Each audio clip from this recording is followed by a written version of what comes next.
ಒಂದು ಟನ್ಗೆ 1000 kg ಅಂತಂದರೆ ಕನಿಷ್ಠ 100 ಟನ್ ಆಗುತ್ತೆ.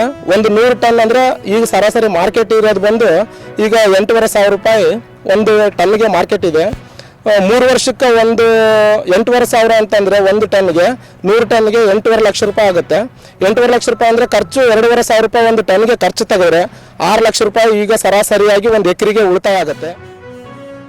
ಇವರ ಒಂದು ಮಾರ್ಗದರ್ಶನದಲ್ಲಿ ನಾವು ಸಹ ಮುಂದಿನ ಒಂದು ದಿನಗಳಲ್ಲಿ ಒಂದು ಸಾವಯವ ಕೃಷಿಗೆ ನಾವು ಅತಿ ಹೆಚ್ಚು ಪ್ರೋತ್ಸಾಹ ಕೊಡುತ್ತೇವೆ. ಯಾಕಂತಂದರೆ ಈಗೆಲ್ಲ ರಾಸಾಯನಿಕ ಗೊಬ್ಬರಗಳನ್ನು ಕಡಿಮೆ ಮಾಡಬೇಕಂತೇಳಿ ಅನೇಕರಲ್ಲಿ ನಾವು ಕೇಳ್ಪಟ್ಟೇವೆ.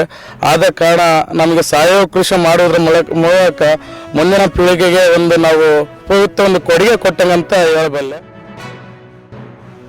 ಆಮೇಲೆ ನೀಮಾಸ್ತ್ರ ಈ ಥರ ಎಲ್ಲ ನಮ್ಮ ನೈಸರ್ಗಿಕವಾಗಿ ಒಂದು ಕೀಟನಾಶಕಗಳಾಯಿತು, ಆಮೇಲೆ ಗೊಬ್ಬರಗಳನ್ನಾಯಿತು, ಆಮೇಲೆ ಅಮೈನೋ ಆ್ಯಸಿಡ್ಸನ್ನಾಯಿತು ಇವರು ನೈಸರ್ಗಿಕವಾಗಿ ಉತ್ಪಾದನೆ ಮಾಡಿ ಒಂದು 125 ಜನಕ್ಕೆ ಇವರು ಸಪ್ಲೈ ಮಾಡಬೇಕಾಗ್ತದೆ.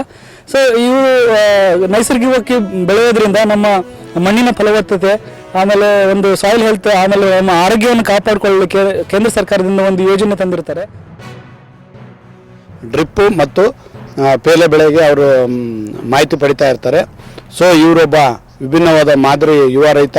ಸೊ ಇನ್ನೂ ಹೆಚ್ಚಿನ ರೈತರು ಕೂಡ ಇವರ ಒಂದು ಆದಿ ಇದು ಮಾಡಬೇಕಂತ ನಾನು ಕೃಷಿ ಇಲಾಖೆ ಮತ್ತು ಎಲ್ಲ ಇಲಾಖೆ ಪರವಾಗಿ, ಯಾಕಪ್ಪ ಅಂದರೆ ಕೃಷಿಯನ್ನೇ ನಂಬ್ಕೊಂಡ್ರೆ ನಮ್ಮ ಆರ್ಥಿಕ ಸ್ವಾವಲಂಬನೆ ಆಗಕ್ಕೆ ಸಾಧ್ಯ ಇಲ್ಲ.